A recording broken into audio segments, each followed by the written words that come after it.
नमस्ते। हमेशा खुश रहो बिटिया।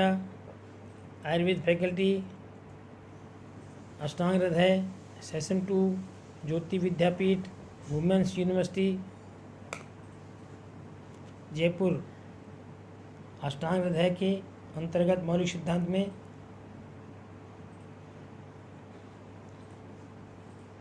जो तंत्र युक्तियाँ हैं उनके बारे में बताने जा रहा हूँ। नंबर 3, हित्वर्थ। आचार्य चक्रवाणी क्या कहते हैं हित्वर्थ के बारे में?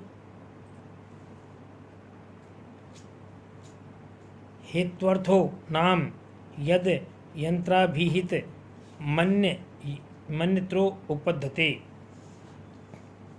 अर्थात जो अन्यत्र अर्थात अन्य स्थान पर कहा गया वह दूसरे स्थान पर भी लागू होता है, उसे हित्वर्थ कहते हैं।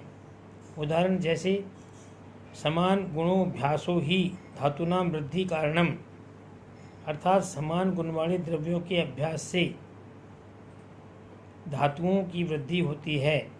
यह सूत्र वात दोष के संदर्भ में कहा गया है, परंतु यह नियम पित्त एवं कफ पर भी लागू है।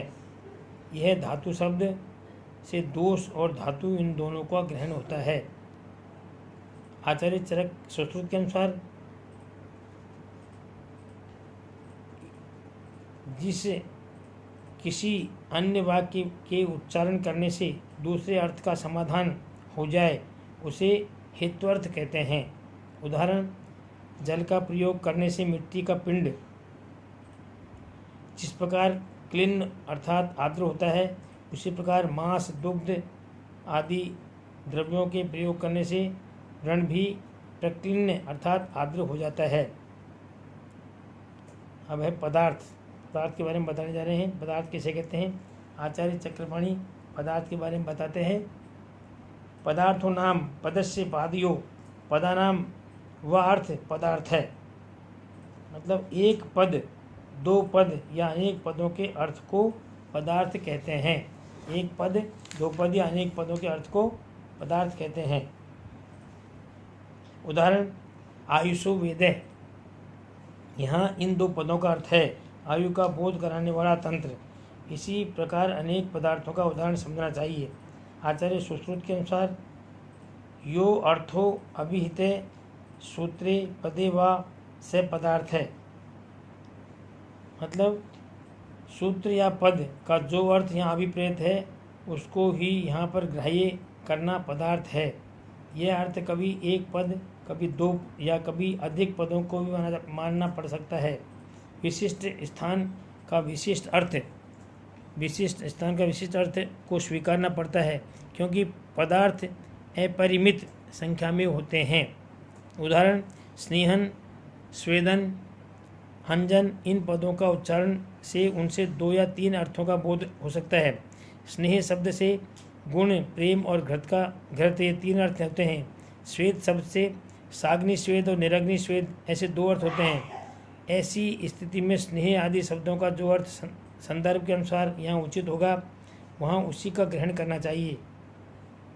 ऐसा कहने पर बुद्धि में संदेह होता है कि वेद तो 4 या 5 हैं, इनमें से किसी वेद की उत्पत्ति के विषय में वर्णन करेंगे, क्योंकि ऋग्वेद आदि तो वेद हैं और वेद पद में जो विद धातु है वे विचारार्थक विद और लाभार्थक विद ऐसे अनेक अर्थ वाले धातु हो सकती है।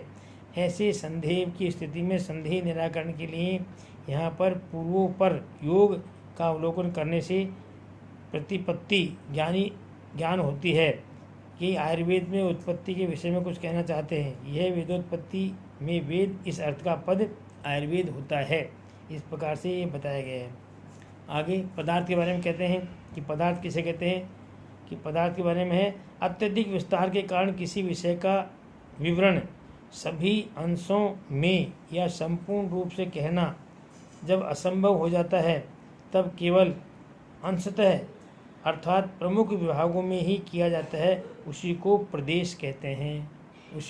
प्रदेश के बारे में प्रदेश कहते हैं। उदाहरण, अनेक पानी एक देशो मयुक्तम प्रायोपयोगिक, अर्थात प्राय उपयोग में आने वाला यह अनुपान का एक देश, एक भाग कह दिया गया है। ठीक है, इस प्रकार से इसका वर्णन किया गया है। आचार्य सुश्रुत कहते हैं, पूर्व काल में घटित घटना के आधार पर वर्तमानकालीन व्यवहार का समर्थन करने का नाम प्रदेश है। उदाहरण, देवदत्त का शल्य इसी से निकला था, अतः यज्ञदत्त का शल्य भी अब वही निकालेगा। यह इसका उदाहरण दिया है। This session provided by digital vision 2। I hope you have any query. Please mention comment box. I will resolve it. Thank you.